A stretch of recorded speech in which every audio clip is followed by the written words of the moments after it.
తన వినాశనం గురించి తానే ముందుగా చెప్పడం. ఇలాంటి మందిరాన్ని మీరెక్కడైనా చూశారా?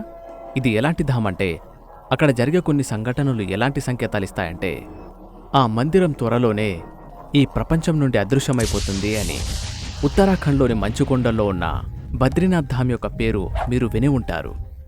కానీ మీరెప్పుడైనా ఆలోచించారా, ఇది కేవలం తీర్థస్థలమే కాకుండా సనాతన ధర్మం యొక్క అనంతమైన రహస్యాలు మరియు దివ్యమైన అద్భుతాలకు కేంద్రము అని? అయితే ఇక్కడ విషయమనేది మీరిక్కడ యాత్ర చేశారా లేదా అన్నది కాదు. నిజానికి అసలైన రహస్యాలు ఆ అద్భుతమైన సంఘటనల్లో దాగి ఉన్నాయి. వాటికి శాస్త్రీయ ప్రమాణాలు లేవు, అయినప్పటికీ ఇవి మిస్టరీగానే మారిపోయాయి. అయితే బద్రీనాథ్ ధామ్ని రెండో వైకుంఠం అని పిలుస్తారా? ఇంతకీ పవిత్రమైన ప్రాంతంలో ఏముంది? ఏదైతే భూమిపైన దీన్ని విష్ణుదేవుడి యొక్క దివ్యధామంగా పిలువబడుతుంది. ఈ మందిరం సంవత్సరంలో 6 నెలలు మాత్రమే తెరవబడుతుంది. కాని ఇక్కడ రహస్యకరమైన విషయమేంటంటే మందిరం మూసేసిన తర్వాత కూడా ఇక్కడ వెలిగే అఖండ జ్యోతి ఎప్పటికీ ఆరిపోదు. ఇది ఎలా సంభవము? ఇదేమైనా అదృశ్య శక్తి ఉందా? నిరంతరం ఆ దీపం వెలిగేలా ఈ శక్తే చేస్తుందా? లేదంటే స్వయాన విష్ణు భగవానుడి లీలా అని చెప్పుకోవచ్చా? ఇంతేకాదు, హైందవ ధర్మంలో శంఖం పూరించడాన్ని ప్రత్యేక ప్రాముఖ్యత ఇవ్వడం జరిగింది. అయినప్పటికీ బద్రీనాథ్ మందిరంలో పూజ చేసేటప్పుడు ఎప్పుడు కూడా శంఖం పూరించరు. అలా ఎందుకు? దీని వెనకాల ఏదైనా రహస్యముందా? లేదంటే ఇది ప్రాచీన సంప్రదాయమా? లేదంటే దీని వెనకాల ఏదైనా దివ్యశక్తి ఉందా? మీరు వసుంధర జలపాతం గురించి వినే ఉంటారు. ఈ జలపాతం పవిత్రమైన ఆత్మల్ని ఆశీర్వదిస్తుందని చెప్తూ ఉంటారు.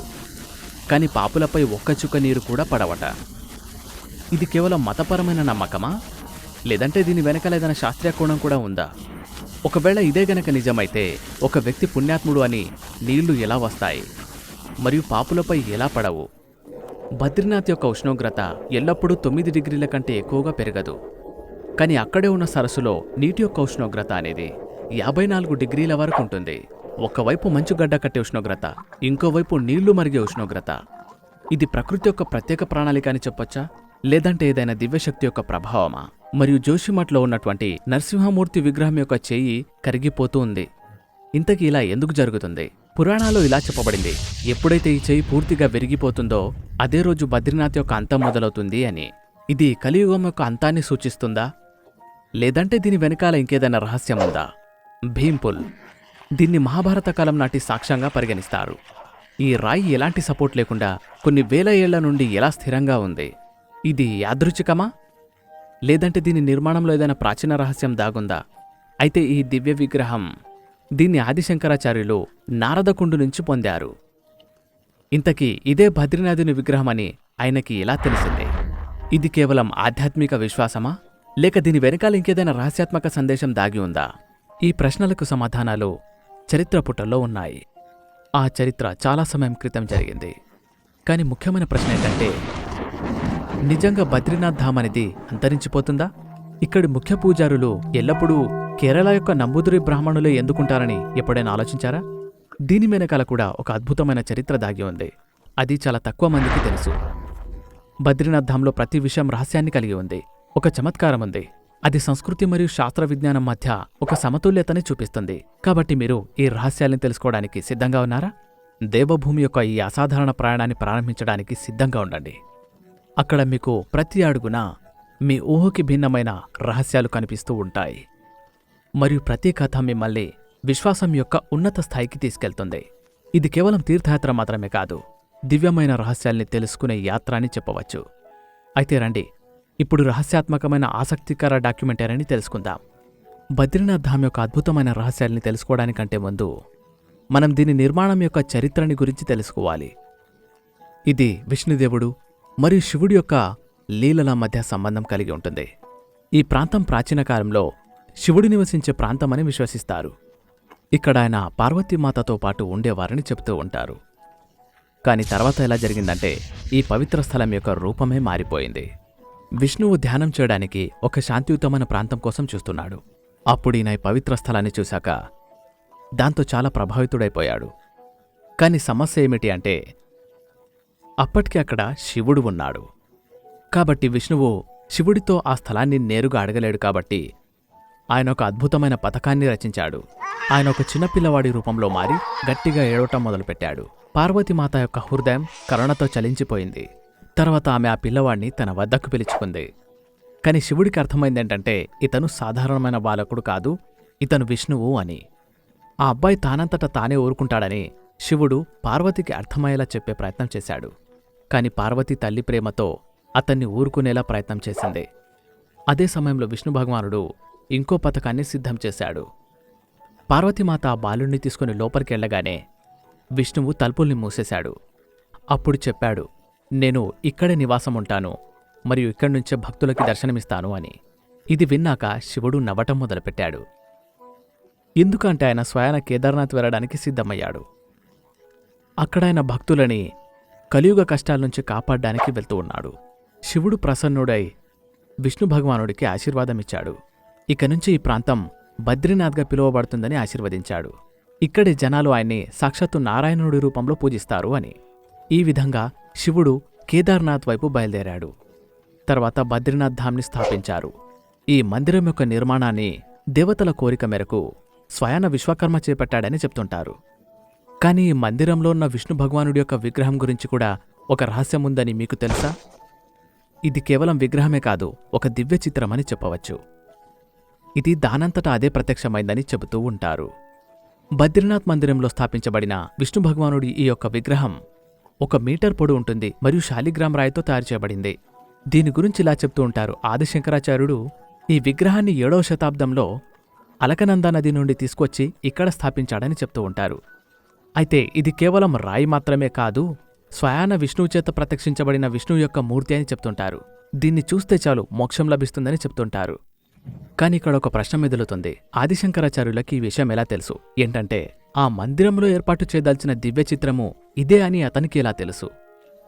ఇది యాదృచ్ఛికమా లేక అతీంద్రియ శక్తులకు సంకేతమా? ఈ రహస్యము బద్రీనాథ్ ధాంలో పరిష్కరించబడలేని రహస్యాలలో ఒకటిగా మిగిలింది.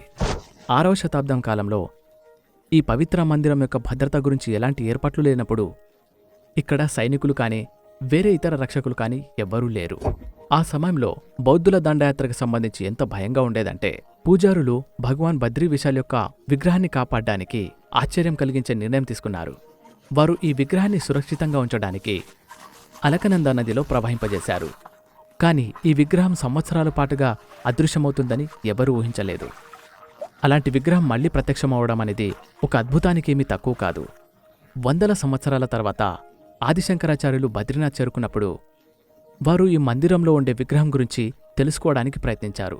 కాని దీని గురించి పూజారులకు అడిగినప్పుడు వాళ్ళేం చెప్పారంటే వారి పూర్వీకులు విగ్రహాన్ని సురక్షితంగా ఉంచడానికి నీళ్లలో ప్రవహింపజేశారు అని. కాని ఆ విగ్రహాన్ని ఏ దిశ వైపు వేశారు అనేది ఎవరికి కూడా సరిగ్గా గుర్తులేదని చెప్పారు. ఇది విన్నాక ఆదిశంకరాచార్యులు ధ్యానంలో లీనమైపోయారు మరియు తన దివ్య దృష్టితో ఆ విగ్రహం ఎక్కడుందో తెలుసుకోవడం మొదలుపెట్టాడు. ధ్యానావస్థలో తనకొక సంకేతం కనిపించింది. ఇక వెంటనే ఆలస్యం చేయకుండా ఆయన అలకనంద నది వైపు బయలుదేరాడు. పూజారులందరూ ఎంతో ఉత్సాహంతో అతని వైపు చూస్తూ ఉన్నారు. కాని అప్పుడు ఏం జరిగిందంటే దాన్ని ఎవరు కూడా ఊహించలేకపోయారు. ఆదిశంకరాచార్యులు నారదకుండలో దూకారు. ఇది చూశాక పూజారులో ఒక అలజడి మొదలైంది. ఎందుకంటే నారదకుండు చాలా లోతైనది మరియు విశాలమైనది. అందులో ఎవరైనా పడిపోతే తిరిగి రావడం అనేది దాదాపుగా అసంభవం. కాని శంకరాచార్యులు మాత్రం సాధారణమైన మనిషి కాదు. ఆయన ఒక దివ్యపురుషుడు.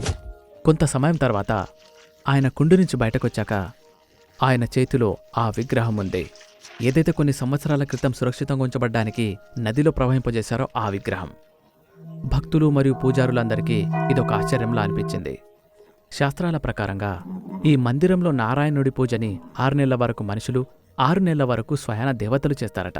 మందిరం తలుపులు మూసివేసి ఉన్నప్పుడు అప్పుడు ఆయన యొక్క పూజ జోషిమఠ్లో ఉన్నటువంటి బద్రీ విశాల్ ఉత్సవ రూపంలో నిర్వహించబడుతుంది.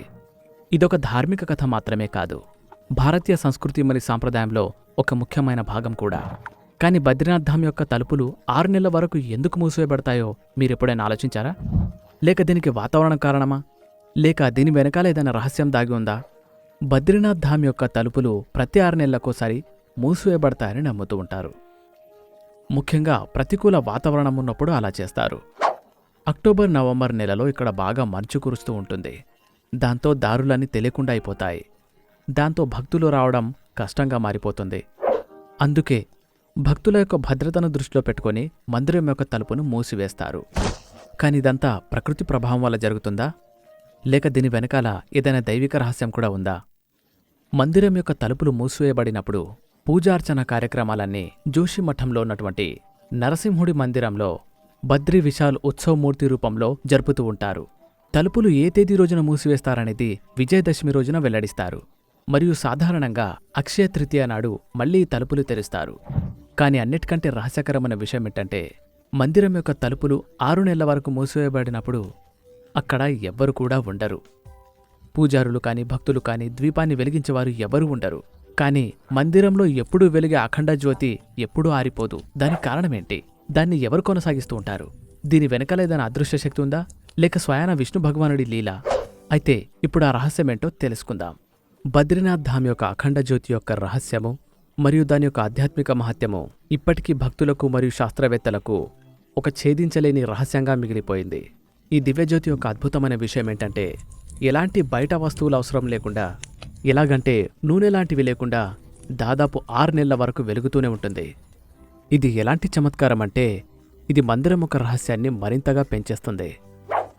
వేల సంవత్సరాల నుండి వస్తున్న సంస్కృతి ప్రకారంగా ఈ జ్యోతి అనేది విష్ణు భగవానుడి పూజలాగా మరియు అతని ఉనికి సజీవంగా ఉందని పరిస్తారు. మందిరం యొక్క తలుపులు మూసివేయబడ్డప్పటికీ ఈ జ్యోతి వెలుగుతూనే ఉంటుంది. దీని ప్రకారం విష్ణుదేవుడు ఎప్పుడు ఇక్కడే ఉంటాడని తెలియజేస్తుంది. ఈ జ్యోతిని దర్శించుకోవడం వల్ల భక్తుల యొక్క విశ్వాసానికి మరింత బలం చేకూరుతుంది. ఏ భక్తులైతే స్వచ్ఛమైన మనసుతో ఈ జ్యోతిని దర్శించుకుంటారో వారికి ముక్తి లభిస్తుందని చెబుతూ ఉంటారు. ఆ కారణంగానే ఇది బద్రీనాథ్ యాత్రలో ఎంతో ముఖ్యమైన ఆధ్యాత్మిక భాగంగా పేర్కొనబడింది. కానీ బద్రీనాథ్ ధామ్కి సంబంధించి ఇంకో రహస్యం ఉంది. దీని కారణంగానే ఇది ఇతర మందిరాల కంటే ప్రత్యేకమైనది. ఇక్కడి ముఖ్య పూజారులు కేరళ యొక్క నంబూదరి బ్రాహ్మణులు మాత్రమే ఉంటారు. అయితే వారు మాత్రమే ఎందుకుంటారు? ఈ సాంప్రదాయం ఎప్పుడు ఎక్కడ మొదలైంది?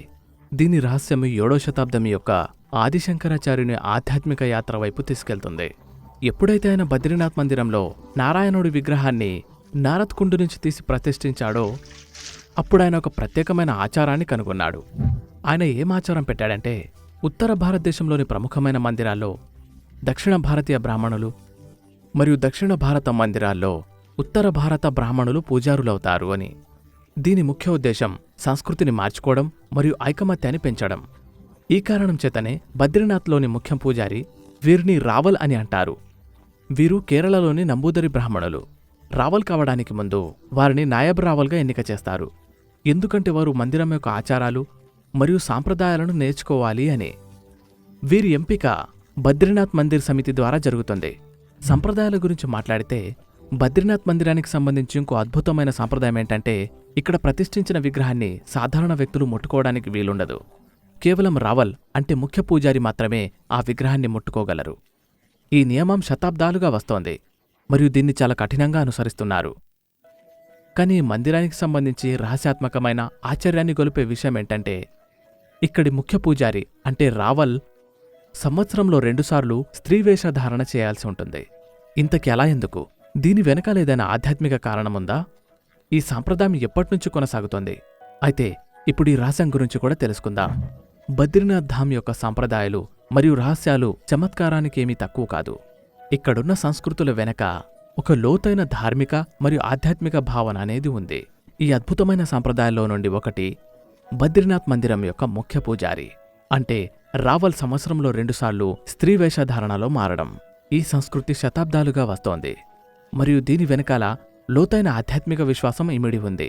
నిజానికి బద్రీనాథ్ మందిరంలో విష్ణు భగవానుడు ఆయన 24 రూపాల్లో నుంచి ఒకటైన నరనారాయణుడి రూపంలో ఉన్నాడు. ఆయన పూజతో పాటు లక్ష్మీదేవి, గణేశుడి విగ్రహానికి, కుబేరుడు మరియు ఉద్ధవుడి విగ్రహాలని కూడా పూజిస్తారు. లక్ష్మి యొక్క మందిరము ముఖ్య మందిరం యొక్క బయట భాగంలో ఉంటుంది.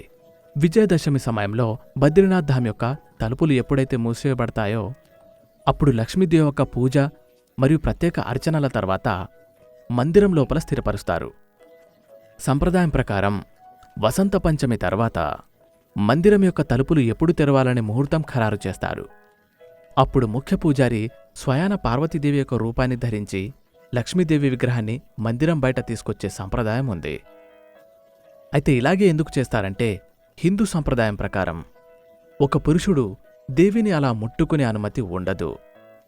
అందుకే రావల్ లక్ష్మీదేవి యొక్క స్నేహితురాలిగా వేషం వేసుకొని లక్ష్మీదేవి విగ్రహాన్ని తిరిగి ఆలయంలో ప్రతిష్ఠింపజేస్తారు.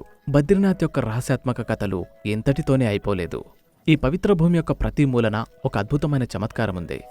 ఇలాంటి ఒక అద్భుతమే వసుధార జలపాతం. ఇది బద్రీనాథ్ ధామ్ నుండి దాదాపు 4 మైళ్ల దూరంలో ఉంటుంది. ఈ జలపాతం దాదాపు 400 ఫీట్ల పైనుంచి పడుతుంది మరియు దీని యొక్క నీళ్లు చాలా పవిత్రంగా భావించబడతాయి. ఈ నీళ్లు కేవలం పుణ్యాత్ములపైన పడుతుంటాయని చెప్తూ ఉంటారు. ఈ సాంప్రదాయం మహాభారత కాలం నుండి ఉంది. ఏం చెప్తుంటారంటే మహాభారత యుద్ధం సమాప్తమైనప్పుడు పాండవులు వారి అంతిమ యాత్ర అయిన స్వర్గ ఆరోహిణి యాత్రకి బయలుదేరారు. ఆ సమయంలో వారు వసుధార జలపాతం దగ్గర విశ్రాంతి తీసుకున్నారు.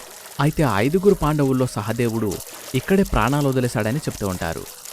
అయితే ఈ జలపాతం యొక్క నీళ్లు అందరిపైన పడదని చెప్తూ ఉంటారు. ఏ వ్యక్తి అయినా జీవితంలో గనక పాపాలు చేస్తే లేదా అతని మనసులో చెడు ఆలోచనలుంటే ఈ జలపాతం యొక్క నీళ్లు అతనిపై ఒక్క చుక్క కూడా పడవని చెప్తూ ఉంటారు.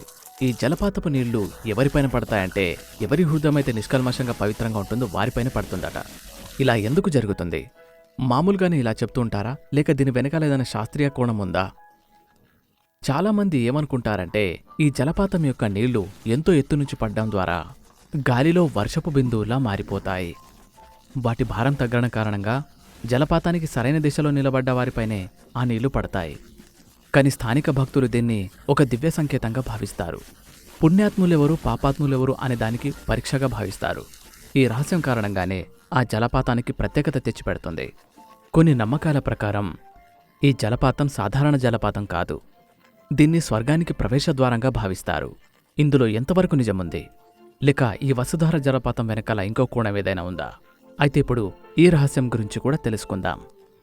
బద్రీనాథ్ ధామ్లో ఉన్న ప్రతి ప్రాంతం దానికంటూ ఒక ప్రత్యేకతని కలిగి ఉంది.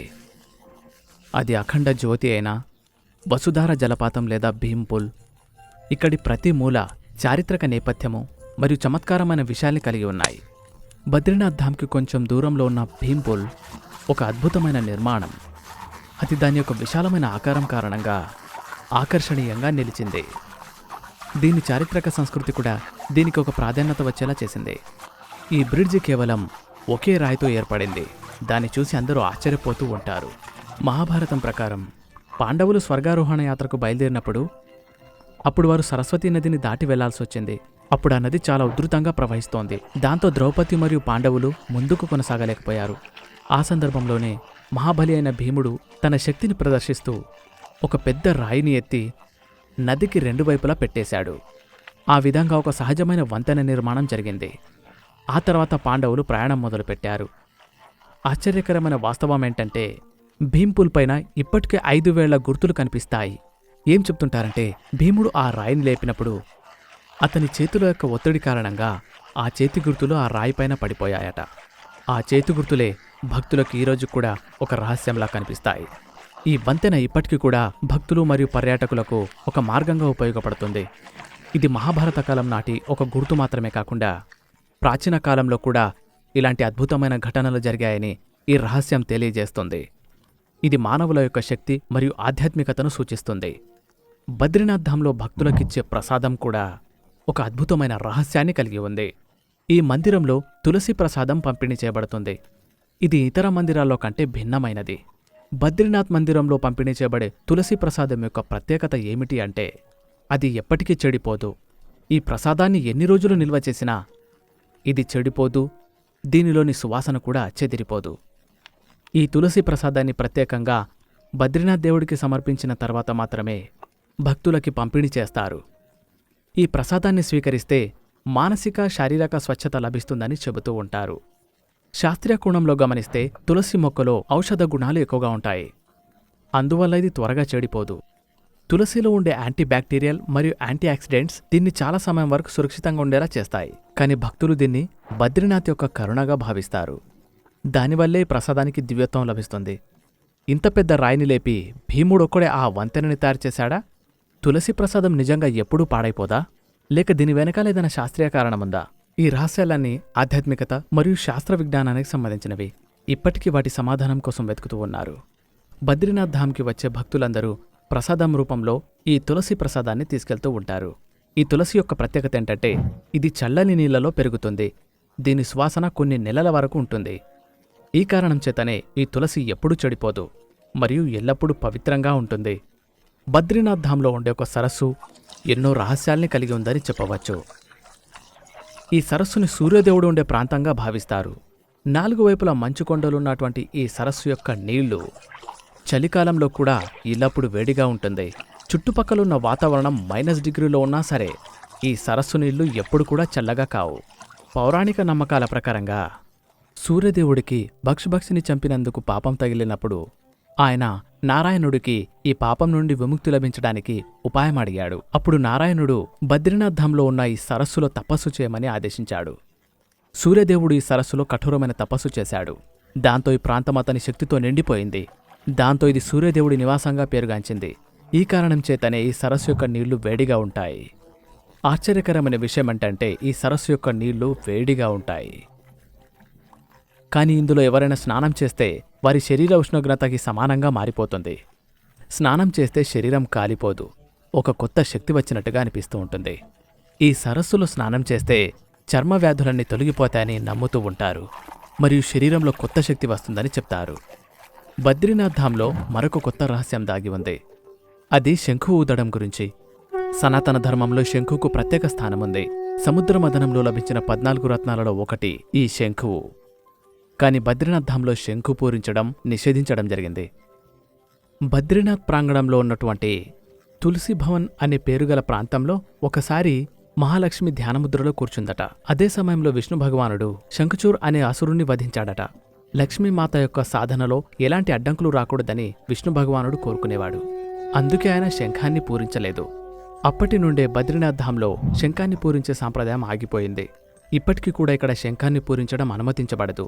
ప్రతి సంవత్సరం బద్రీనాథ్ ధామ్ని దర్శించుకోవడానికి లక్షల సంఖ్యలో భక్తులు వస్తూ ఉంటారు మరియు ఇక్కడి దివ్యత్వాన్ని అనుభూతి పొందుతారు. అక్కడున్న సరస్సు యొక్క రహస్యమైన లేక శంఖం పూరించడంపై నిషేధమైన బద్రీనాథ్ ధామ్లో ఉన్నటువంటి ఇలాంటి రహస్యాలు ఇప్పటికీ కూడా భక్తుల మనసులో ఒక విశ్వాసం మరియు ఆశ్చర్యంగా ఉంది. బద్రీనాథ్ ధామ్ ఇది విష్ణు భగవానుడి యొక్క దివ్య నివాసం ఉండే ప్రాంతంగా పేరుగాంచింది. అది ఎప్పుడైనా అంతరించిపోవచ్చు. కానీ ఇలా ఎందుకు చెప్తూ ఉంటారు? ఇది కేవలం విశ్వాసమా లేక దీని వెనకాల శాస్త్రీయపరమైన మరియు ఆధ్యాత్మికపరమైన రహస్యం ఏదైనా ఉందా? అయితే ఆ రహస్యం గురించి ఇప్పుడు తెలుసుకుందాం. జోషిమఠ్లో ఉన్నటువంటి నరసింహుడి మందిరము బద్రీనాథ్ ధామ్తో లోతైన సంబంధాన్ని కలిగి ఉంది. ఏదైతే శాలిగ్రామ్ రాయిలో ఆదిశంకరాచార్యులు నారాయణుడి పూజ చేస్తూ ఉంటారో ఆ రాయిలోనే స్వయాన నరసింహుడు ప్రత్యక్షమయ్యాడు. విష్ణు భగవానుడు నరసింహుడి యొక్క శాంతి రూపంలో ప్రత్యక్షమయ్యాడు. కానీ మందిరానికి సంబంధించి ఇంకో రహస్యాత్మకమైన విషయం కూడా ఇలా చెప్తూ ఉంటారు. నరసింహుడి విగ్రహం యొక్క ఒక చెయ్యి మెల్లిమెల్లిగా కరిగిపోతుందట. అక్కడి భక్తులు ఏమని విశ్వసిస్తారంటే ఏ రోజైతే ఈ చెయ్యి పూర్తిగా విరిగిపోతుందో ఆ రోజు నర్ మరియు నారాయణ పర్వతాలు కలిసిపోతాయట. దాంతో బద్రీనాథ్ వెళ్లే మార్గం పూర్తిగా మూసివేయబడుతుంది. భవిష్యత్తులో బద్రీనాథ్ ధామ్ అంతరించిపోతుంది అనే దానికి ఇది సంకేతమని చెప్పవచ్చు. ఇది ధార్మిక విశ్వాసమా లేక దీని వెనకాలేదైనా శాస్త్రీయ కోణం ఉందా? కొంతమంది శాస్త్రవేత్తల ప్రకారం హిమాలయ పర్వతాల్లో భూగర్భంలో కొన్ని మార్పులు జరుగుతున్నాయట. ఇక్కడి భౌగోళిక నిర్మాణం మరియు వాతావరణ మార్పు కారణంగా భూవిస్తారం తగ్గిపోవడం లాంటివి జరుగుతున్నాయి. భవిష్యత్తులో కొండ చర్యలు విరిగిపడిపోవటం వల్ల బద్రీనాథ్ ధామ్ యొక్క మార్గం అనేది మూసుకుపోయే అవకాశం ఉంది. ఇది భవిష్యత్తు గురించి చెప్తున్నారు, కానీ భవిష్యత్తుని ఖచ్చితంగా అంచనా వేయలేము. కానీ భక్తులు ఏమని నమ్ముతారంటే నరసింహుడి యొక్క చెయ్యి విరిగిపోనంత వరకు బద్రీనాథ్ ధామ్కి భక్తులు వస్తూ ఉంటారని చెప్తారు. బద్రీనాథ్ ధామ్కి సంబంధించినటువంటి ఈ రహస్యాత్మకమైన కథ ఆశ్చర్యాన్ని కలిగజేసే సంఘటన. నిజంగా బద్రీనాథ్ ధామ్ అనేది అంతరించిపోతుందా? ఈ ప్రశ్న ఇప్పటికీ భక్తులు మరియు శాస్త్రవేత్తల మధ్యలో ప్రశ్నలాగే మిగిలిపోయింది. కాబట్టి మిత్రులారా, బద్రీనాథ్ ధామ్ అనేది కేవలం తీర్థస్థలం మాత్రమే కాదు, ఇది విశ్వాసము, చరిత్ర, రహస్యాల యొక్క కలయిక. ఇక్కడి పుణ్యస్థలము, పవిత్ర సరస్సు మరియు అద్భుతమైన ప్రాకృతిక దృశ్యాలు భక్తులకి ఈశ్వరుడి అనుభూతి కలిగిస్తాయి. కానీ ఇది నిజంగానే అంతరించిపోతుందా? నరసింహుడి విగ్రహం యొక్క చేయి విరిగిపోయి ఈ ధామ్ అంతరించిపోవడానికి సంకేతం అందిస్తుందా లేక ఇది కేవలం విశ్వాసమా? ఈ ప్రశ్న ఇప్పటికీ రహస్యంగానే మిగిలిపోయింది. కానీ ఒక విషయం వాస్తవం, ఎప్పటివరకైతే ఈ ధామ్ యొక్క అస్తిత్వం ఉంటుందో అప్పటి వరకు భక్తుల యొక్క విశ్వాసము మరియు భక్తికి కేంద్రంగా ఉంటుంది. ఇది మత విశ్వాసాల చమత్కారమైనా సరే లేక ప్రకృతి యొక్క రహస్యమైనా సరే, బద్రీనాథ్ ధామ్ యొక్క మహత్యము ఎప్పుడూ తగ్గిపోదు. ఈ వీడియో గురించి మీ ఆలోచన ఏమిటి? మీరు ఈ దివ్యధామ్ని దర్శించుకున్నారా? లేక ఇక్కడికి వెళ్ళాలనుకుంటున్నారా? కామెంట్ బాక్స్లో తప్పకుండా చెప్పండి. ఒకవేళ ఈ వీడియో నచ్చితే గనక లైక్ చేయండి, మీ మిత్రులు మరియు కుటుంబ సభ్యులందరికీ షేర్ చేయండి, మరియు మా ఛానల్ని సబ్స్క్రైబ్ చేసుకోవడం మర్చిపోకండి. ఎందుకంటే మేము మరిన్ని ఇలాంటి అద్భుతమైన మరియు రహస్యాత్మకమైన కథల్ని మీకు అందిస్తాము. మరొక ఆసక్తికరమైన మరియు రహస్యాత్మకమైన డాక్యుమెంటరీతో మళ్ళీ కలుద్దాం. అప్పటి వరకు ధన్యవాదాలు. Her her Mahadev.